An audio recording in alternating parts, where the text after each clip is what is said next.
The Texas sun was already high when the trucks rolled through the dusty road toward Camp Hearn. Inside, dozens of German soldiers sat in silence, their faces marked by exhaustion and disbelief. Among them was Friedrich Weber, a 29-year-old former sergeant from Bavaria, clutching a worn photograph of his parents. He had seen so much in Europe, cities burning, comrades falling. But nothing felt stranger than arriving in America as a prisoner of war. The convoy stopped at a chain-link gate. American guards, dressed in clean khaki uniforms, stood at attention. One of them, Sergeant John Miller, watched the men step down, his expression calm but firm. Friedrich glanced around. The camp didn't look like the horror stories he'd heard. Wooden barracks stood in neat rows surrounded by open fields. There was even a chapel and a baseball diamond. As the men were counted, Miller barked, "Line up. You'll be assigned quarters and work duties. You're in the United States now. You'll follow our rules." His accent was foreign to Friedrich's ears, flat, confident, unmistakably American. Friedrich nodded silently, unsure whether to feel relief or fear. He had expected punishment, humiliation, maybe even revenge. But instead he found order and a strange sense of calm. A young guard handed him a tin cup and a blanket. "You'll need these," the man said politely. That single act, simple, human, unsettled Friedrich more than any threat could have. Inside the barrack, the air smelled of pine wood and soap. Men whispered in German, some grateful, others suspicious. One muttered, "They're fattening us up for something." Another laughed bitterly, but Friedrich couldn't shake the feeling that something was different here. These Americans didn't hate them. They just wanted the war to be over. As night fell, the cicadas outside began their song, a sound unfamiliar, yet oddly soothing. Friedrich lay on his bunk, staring at the ceiling. He thought of his home near Munich, his mother's Christmas bread, the snow. Here, in this dry Texas heat, he felt 1,000 miles away from everything he knew. Still, a small voice whispered inside him, "Maybe survival isn't punishment. Maybe it's a second chance. And if you want to know how compassion broke the walls of war, stay with us. And don't forget to subscribe for what comes next." The first days inside Camp Hearn passed like slow-moving dust over the Texas plains. Friedrich Weber woke each morning to the sound of boots on gravel and the whistle that marked roll call. The heat was relentless, yet the discipline of the place felt oddly comforting. Every routine, every order, seemed to carry a quiet dignity that contrasted sharply with the chaos he'd left behind in Europe. Sergeant John Miller was everywhere, calm, watchful, unbending. He wasn't cruel, but there was steel in his voice when he spoke. "You do your work, you get your meals, you keep your head down, you'll be fine," he said during their first inspection. Friedrich, standing in line, nodded respectfully. There was something about Miller's tone, firm but not hateful, that made the words stay with him. Meals were simple but hearty. The first time Friedrich tasted the camp's cornbread, he was surprised. It was sweet, warm, and far better than what he had expected from enemy hands. Around him, the other POWs muttered disbelief. "They feed us like kings," one said. Another spat. "Don't trust it. Americans play games." Friedrich stayed quiet. He didn't know what to believe yet. Later, while assigned to clean the tool shed, he saw Miller helping another guard fix a broken door. Miller noticed him watching and asked, "You know how to use a wrench?" Friedrich hesitated, then nodded. The sergeant handed it over. "Then go ahead." That brief exchange, wordless cooperation between enemies, left Friedrich uneasy but strangely proud. At night he wrote mental letters to his parents, though he had no paper. He'd tell them he was alive, that the Americans were not what he'd imagined. He'd tell them the guards spoke about baseball and country music instead of death and vengeance. Still, whispers lingered among the men. Some POWs clung to bitterness, warning that kindness was a trick. But as Friedrich lay awake, listening to the radio from the guards station, the crackling voice of Bing Crosby singing "I'll Be Home for Christmas," something inside him softened. He didn't understand America yet, but he could feel its heartbeat, practical, hopeful, restless. And deep down, a quiet thought began to grow. Maybe these people weren't his enemies anymore. By late September, the Texas sun had burned itself into Friedrich Weber's skin. Every morning, a truck carried groups of prisoners from Camp Herne to nearby farms, where they worked under contract picking cotton or fixing fences. The Americans called it honest work, and though Friedrich had once been a soldier, there was something oddly peaceful about it. The air smelled of soil and sweat, of life instead of death. On one of those days, the truck stopped at a large farm owned by George Thompson, a tall, quiet man with rough hands and a steady gaze. His wife, Mary, brought out water for the guards and nodded politely to the POWs. "Make sure they get some too," she told Miller, who supervised the work detail. Friedrich glanced at her, surprised. He had not expected kindness from the wife of a man whose brother had died in Europe. The fields stretched endlessly, white cotton glistening like snow under the sun. Friedrich's back ached as he worked, but he found comfort in rhythm. The land had its own order, its own mercy. During a short break, Mary approached with a jug of lemonade. She poured some into tin cups, handing one to Friedrich. "It's hot as the devil today," she said softly. He hesitated before replying in broken English, "Thank you, very much." She smiled, not out of pity, but simple decency. That smile stayed with him long after she walked away. When the truck returned them to camp that evening, Friedrich felt something strange, a sense of gratitude he didn't know how to name. "They treat us like people," he murmured to another prisoner. The man shrugged. "They don't know what we've done." Friedrich turned away, unsure whether that was true or not. Back in his bunk, he thought of Mary's voice, of the soft drawl that carried no hatred. He remembered the way the fields shimmered under the Texas sky. Perhaps America was not a land of revenge, but of second chances. That night, as the wind swept through the barracks, Friedrich whispered to himself, "If war ends, maybe I'll come back, not as a soldier, but as a man." He didn't know it yet, but the seeds of change had already begun to grow. Autumn brought cooler winds, but inside Camp Herne, tension simmered like heat trapped beneath stone.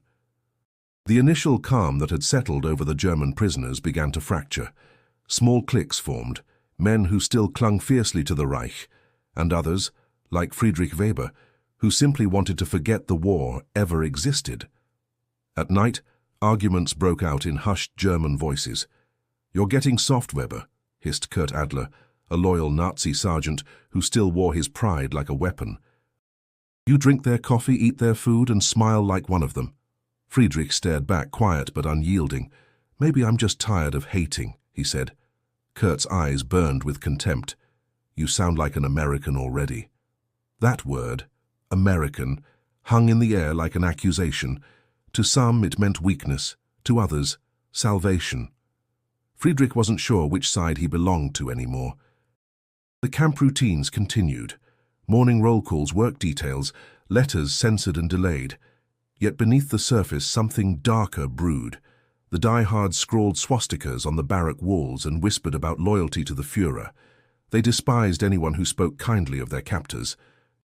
When Friedrich refused to join their talks, he found his cot sheets ripped one evening, and a crude note left in his boots.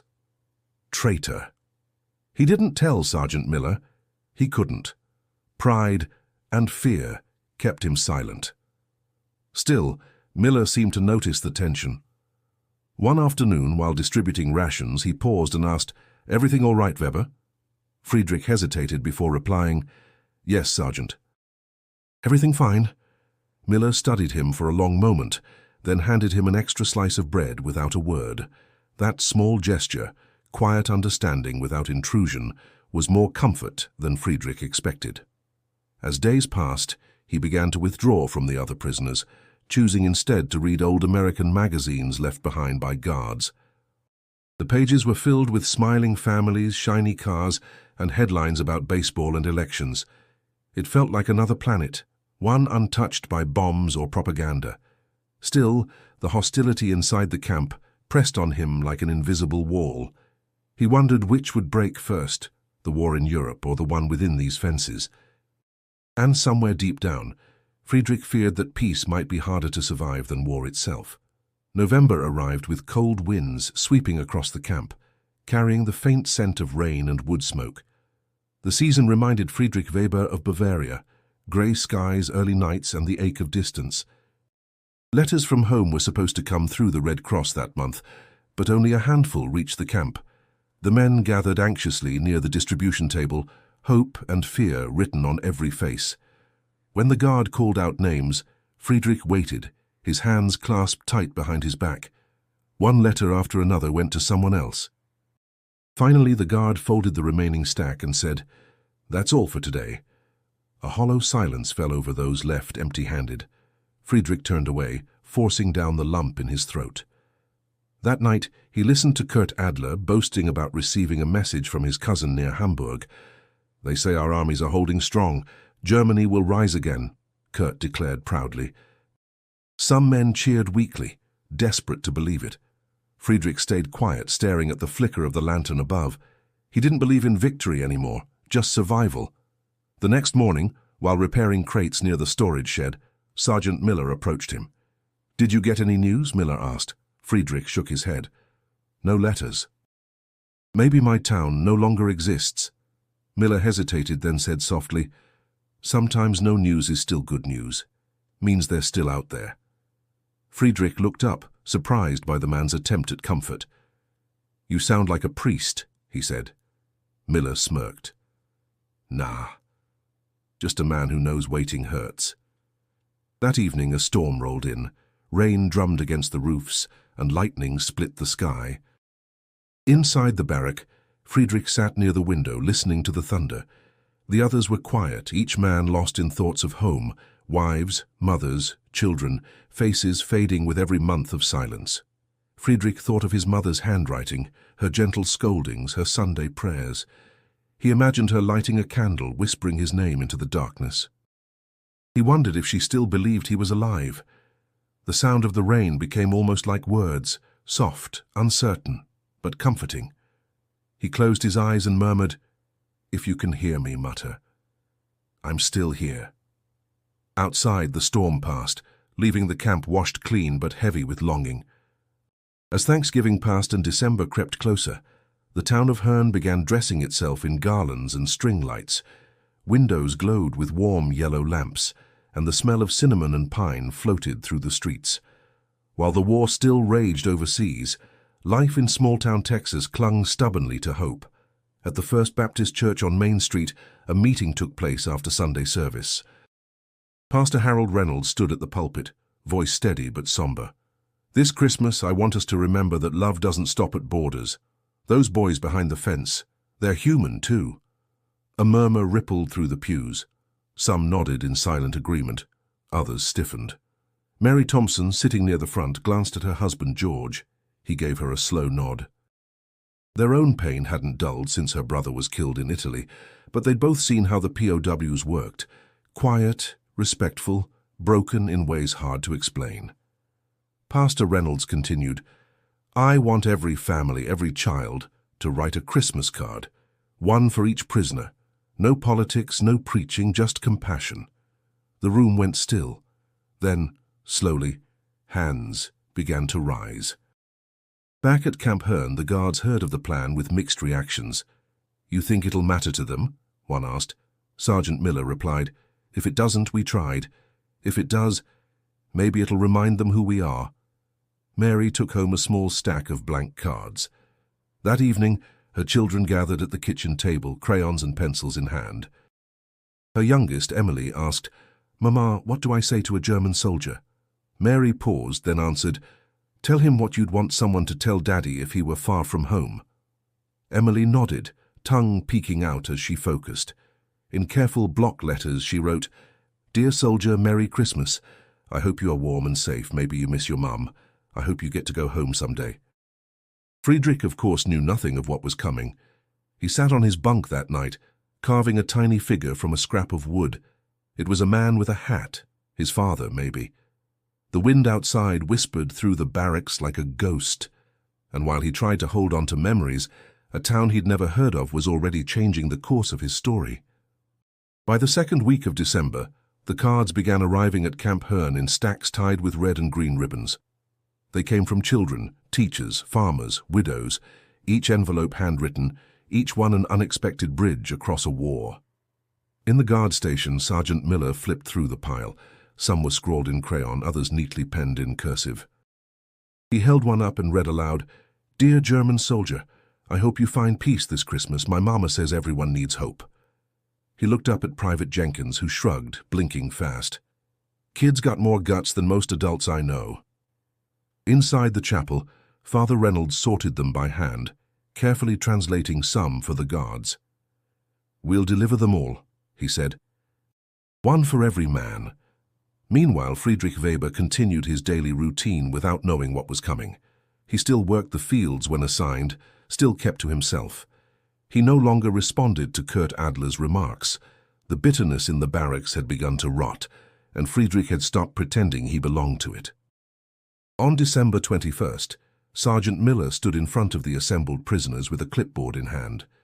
"You'll each receive a letter today," he announced, "from someone in town, a Christmas message. No tricks, no conditions." The men muttered, confused. One scoffed, "Why would Americans write to us?" Another whispered, "Because they want something." Friedrich said nothing. When his name was called, he stepped forward. The envelope was small, sealed with a child sticker of a snowman. His hands trembled as he took it. Back at his bunk, Friedrich opened the letter. The handwriting was uneven, the English simple. "Dear soldier, Merry Christmas. I hope you are warm and safe. Maybe you miss your mom. I hope you get to go home someday. From Emily, I'm 9. He stared at the paper for a long time. His throat tightened, and before he could stop himself, tears welled in his eyes. Around the room, others sat in stunned silence, reading. A few men wept openly. Friedrich folded the letter and held it to his chest. It wasn't the words alone, it was the fact that someone, a stranger, had chosen kindness over hate. And that act, however small, cracked something deep inside him. Christmas morning in Camp Hearn was still and grey, the sky overcast with a softness that muted every sound. Frost kissed the ground lightly, a rare sight in Texas. Friedrich Weber sat on his bunk, holding Emily's letter as if it were a piece of glass. He had read it at least 20 times, each time slower than the last. The guards entered the barracks with quiet footsteps, carrying more envelopes in canvas bags. Miller spoke calmly. "Every man will receive one more card today. You don't have to open it, but it's yours." Friedrich accepted his second envelope with both hands. It was from a boy named Jacob, age 11, who drew a snow-covered cabin with smoke curling from its chimney. The letter read, "I hope you get to see snow again. We had some last year and made a big snowman. Merry Christmas, God bless." Tears stung Friedrich's eyes before he could blink them away. He glanced around. Men stared into their laps. Letters unfolded slowly. Some clutched the paper like it might disappear. Others read aloud in broken English, laughing softly or wiping their faces with their sleeves. Across the room, even Kurt Adler held a card. He didn't speak, but the hard edge in his posture had dulled. He folded the note once and tucked it into his shirt. Friedrich stood up, unsure why. He walked to the corner near the stove, where Sergeant Miller leaned against the wall, arms crossed. "Did you plan this?" Friedrich asked. His voice cracked with the weight of the question. Miller shook his head. "Wasn't my idea, it was theirs." He nodded toward the town. "Church folks, kids, some of the same people who lost brothers to this war." Friedrich looked down at the card again. "Why?" Miller took a breath. "Because this is who we are. Even when the world goes mad, we don't forget to be human." Friedrich didn't reply. He just nodded slowly, like someone trying to remember something long forgotten. That evening, as darkness fell, a few prisoners gathered near the chapel. Someone began humming Stille Nacht. Others joined. The soft, trembling notes drifted through the wire fences and out into the cold. And for one holy night, in a country far from home, they sang, not as soldiers, not as enemies, but as men searching for grace. The morning after Christmas was quiet. No drills, no orders, just a strange, lingering stillness in the air, like the camp itself was catching its breath. Friedrich Weber sat alone near the barracks window, Emily's card resting on his lap. He hadn't slept much. Every time he closed his eyes, he saw her words, heard the gentle voice of a child he'd never met echo in his mind. Across the room, men moved slowly, not from fatigue, but from something deeper. The night before had left a mark on them. Even the diehards, like Kurt Adler, kept their distance, their expressions unreadable. Friedrich rubbed his temples and whispered, "What kind of war lets a child show more courage than a grown man?" At roll call, Sergeant Miller noticed the change. He didn't say anything, but his gaze lingered longer than usual. Friedrich stepped into line with his back straight, but not with the stiffness of a soldier. Something inside him had shifted. Later that day, during lunch, a younger prisoner named Otto sat beside him for the first time in weeks. He held his own letter carefully, the edges frayed from overhandling. "Mine was from a boy who said he prays for me every night," Otto said. "Can you believe that?" Friedrich smiled faintly. "Yes, I think I can." Otto lowered his voice. "Do you think maybe we're not monsters?"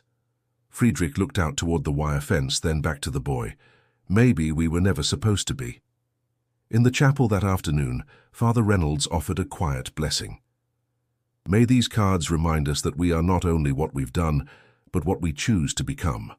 That night, Friedrich sat on his bunk with a pencil and scrap of paper. He began to write. Not to the Red Cross, not to his superiors. He wrote to Emily. "Dear Emily, I read your card many times. Thank you for your kind heart. You gave me something I forgot I had, a reason to hope." He paused, then added, "When this is over, I will try to be the kind of man your letter believes I can be." And in that moment, he realized something profound. The war had taken everything, his country, his pride, even his certainty. But a child's simple words had returned what he didn't even know he'd lost: his soul. 3 days after Christmas, the chapel doors stood open under the pale winter sky. The wooden benches inside were filled with prisoners and guards alike, an unusual sight, one that would have seemed impossible weeks before. But something had changed. The cards had shifted the air between enemies, and now for the first time both sides sat under the same roof, not as jailer and jailed, but simply as men. Father Reynolds stood at the front, his Bible resting on the pulpit. "No sermons today," he said gently. "Only songs." Friedrich sat near the back, next to Otto and another man who had stopped sneering days ago. In his hands he still held Emily's card, folded neatly. He didn't plan to sing. He wasn't even sure why he came. But when the piano began and the first notes of Silent Night filled the chapel, something stirred inside him. The Americans sang softly at first, their voices blending in solemn unity. Then one voice from the German side began singing too, hesitant, low. "Stille Nacht, heilige Nacht." It was Friedrich. He didn't even realize the words had left his mouth until others joined. The sound grew, not loud, but whole. 2 languages, 1 song. Guards looked at one another, uncertain but unmoving. Sergeant Miller remained near the door, his jaw tight, arms folded, and yet even he couldn't look away. The chapel glowed with flickering lantern light, faces washed in gold. Some prisoners closed their eyes. A few wept silently, not out of sorrow, but something deeper, something that reached across years of hate and walls built in fear. When the final note faded, the silence that followed wasn't empty. It was full of memory, of grace, of a kind of peace that felt impossible. No one clapped. No one spoke. They simply sat there, sharing a stillness that words could never hold. Later, as the men filed out into the cold, Friedrich lingered behind. He looked at the altar, then at Father Reynolds. "Danke," he said quietly. The pastor nodded. "You sang like you meant it." "I did," Friedrich replied. "For the first time in years, I meant something." Outside, the wind carried faint echoes of the song into the night, where barbed wire and moonlight watched in silence. The new year came quietly, with no fireworks, no celebrations, just a bitter wind rolling over the barracks and the slow ticking of time. Friedrich Weber felt different. Not lighter, not free, but clearer, like a man no longer hiding from his own reflection. One afternoon, while repairing fencing near the edge of the camp, Sergeant Miller approached him. They worked side by side for a while in silence, the wire taut between their hands. Then Miller said, "You ever play baseball, Weber?" Friedrich glanced at him, surprised. "Only once." "I was terrible," Miller chuckled. "Most people are. The trick is knowing when not to swing." They kept working. The silence between them wasn't awkward. It was earned. Finally, Friedrich asked, "Do you hate us?" Miller paused. "Some days, yeah. My brother died at Normandy. He was 22. I still dream about the telegram." Friedrich looked away. "I'm sorry." "I don't want your apology," Miller said. "But I figured out something. Hating you doesn't bring him back. It just keeps me stuck." Friedrich nodded slowly. "I understand that." Miller leaned on the fence post, looking out across the fields. "You know, my father was in the Great War. He told me once, you fight men, not monsters. If you forget that, you become one." "I think your father was right," Friedrich said. Over the following days they spoke more often. Not about politics or strategy, but about ordinary things. Music, books, families left behind. Friedrich learned that Miller liked jazz, hated onions, and had once dreamed of becoming a teacher. In return, Friedrich shared fragments of his own life, his mother's cherry pie, the river behind his childhood home, how he used to sing in church as a boy. These conversations were short, sometimes halting, but they stitched something invisible between them. Respect and maybe something close to friendship.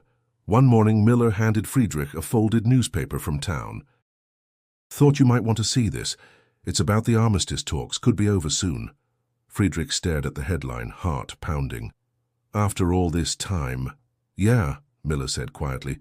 "War doesn't last forever. People do." Friedrich folded the paper and held it close. He didn't know what the end would look like or if he'd ever see home again. But for the first time, he believed he deserved a future. It was early February when Friedrich Weber sat at the edge of his bunk, staring at a blank sheet of paper. The pencil in his hand trembled slightly, not from cold, but from the weight of everything he needed to say. Across the barrack, Otto leaned against the wall, watching him. "You writing home?" Friedrich shook his head. "No, I'm writing to a little girl in Texas." Otto blinked. "Emily?" Friedrich nodded.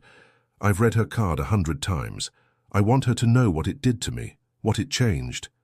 He began slowly, carefully, choosing each word as if it mattered more than the last. "Dear Emily, thank you for your Christmas card. You did not know me, but you were kind. Your words reminded me that there is still goodness in the world, even when men forget it." He paused, his throat tight. Then he continued. "I was a soldier. I did what I was told, even when I did not believe in it. But your letter made me want to be better. Not a better soldier, a better man." He signed it simply, Friedrich W., Camp Herne. The next day, he handed the letter to Mary Thompson when she visited the camp with Father Reynolds. She looked at the envelope and raised an eyebrow. "You wrote her back?" Friedrich lowered his gaze. "I didn't know if I should, but I had to." Mary held the letter for a moment before slipping it into her handbag. "I'll make sure she gets it." Back home, Mary read the letter herself before handing it to Emily.